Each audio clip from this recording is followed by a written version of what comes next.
mais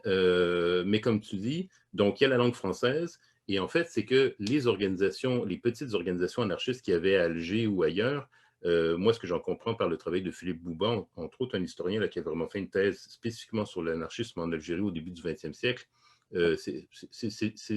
tous des Dupont, des je sais pas, des Duverger, bref, Ouais, on comprend très bien qu'ils sont ni d'origine kabyle, ni d'origine ouais, ouais, arabe, ouais, c'est ce et que j'ai dit. tout à fait, exactement. Et un autre enjeu qui a été étudié dans d'autres contextes, comme en Égypte, c'est que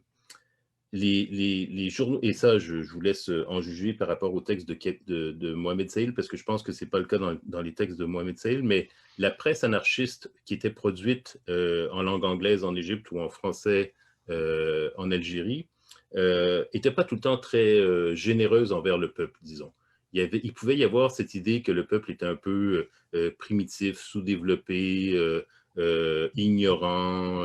Les anarchistes, c'est des révolutionnaires un peu comme les communistes dont tu as parlé avant, qui, même si les anarchistes n'aiment pas du tout la notion d'avant-garde, évidemment, ils se considèrent plus éclairés que les autres. Et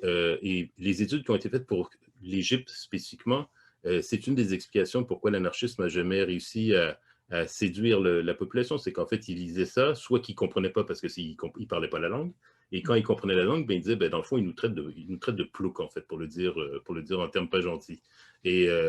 c'est pas, des fois, c'est pas la meilleure manière de convaincre les gens de joindre notre cause que de les traiter d'abrutis, quoi.